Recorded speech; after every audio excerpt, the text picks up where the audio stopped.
Alright, here we go. So, since last time, what I've done is I changed my pulley out. Bought a pulley from CB Performance. I bought a sand sealed pulley, which I don't know if you can see in there. It's a bolt-on style, which of course spaces the pulley back further. You have to space the pulley back.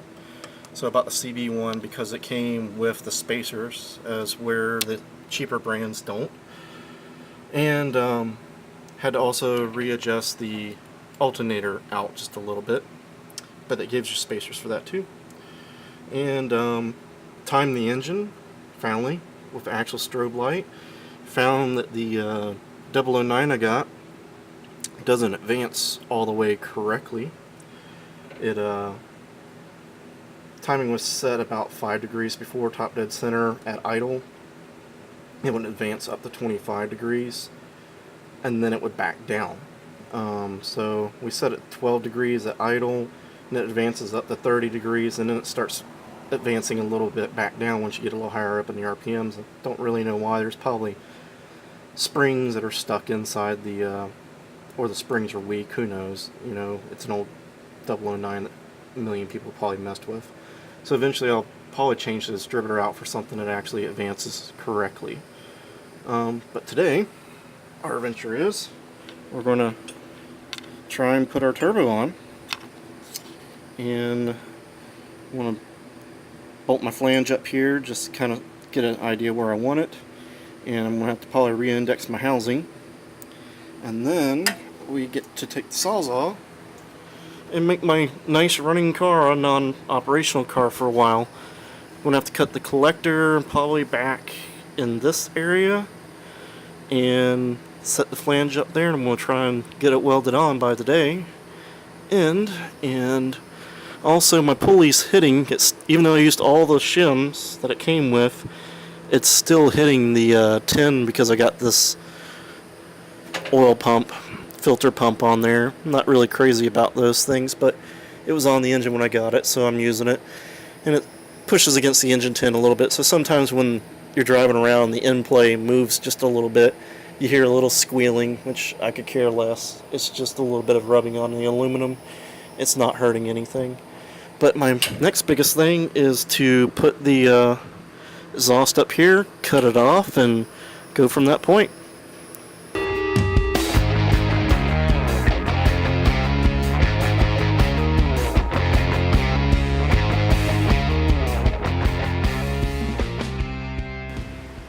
Alright, so got the welder out here, just got back from the hardware store.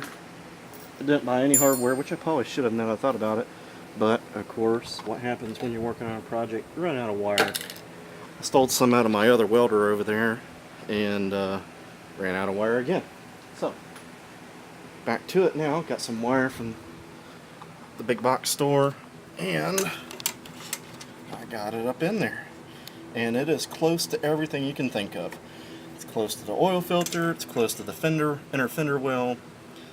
Not close to the apron though. Let's see down here. Got plenty of space between it and the apron. You know, I guess in all reality I should have pulled it back more, but then it hit more on the inner fender well. So, almost done with the welding. It looks really gnarly on the bottom. I'm not happy with that, but I'll probably suffer with it. That's right when the wire started welding wire started running out, and that's when I started fighting that. So I just got a little bit more weld to do on the top, and that will be in there. Where my V-band is, though, it's going to require probably a little body finagling there. I was really trying to get everything to fit without hitting, and trying not to cut the car. But I may or may not be able to work with it. I have to see if I can get the V-band up in there. I don't care if it hits the body just a little. I just don't want it beating all the time. But after this, the next thing will be oil supply. I'm really getting hokey.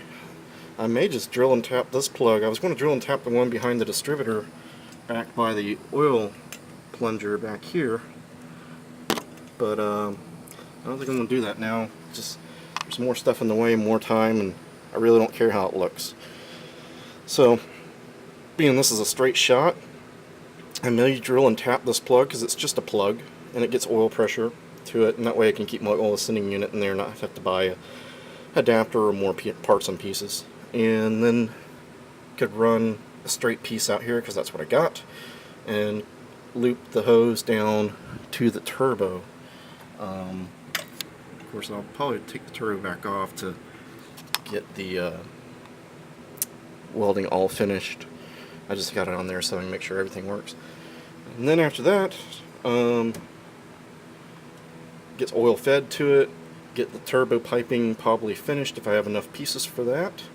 And then I will have to install my sump on the bottom, and once I do that, I can drill and tap the sump before I install it, of course, and then I can start on my drain on how I'm going to do that.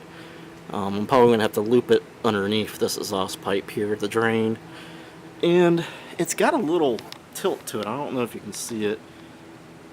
Don't really like that, but it didn't really fit if I didn't, because if I didn't tilt it, number one, it wouldn't fit the collector too well, and because the collector's got a little bit of tilt to it when I welded it all together, I didn't realize that. And like I say, I welded all that without it being in the car, without any reference, so pretty darn good for not knowing where everything was going to land.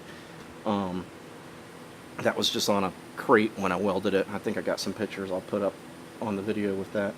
But it's got a little tilt towards the exhaust housing. Not 100% happy about that. Hopefully it doesn't smoke. It's not crazy, but it's probably about 5 degrees or so, maybe a little more, maybe 7. I don't know if you can tell or not. But that's where we're at here. I'm going to get back to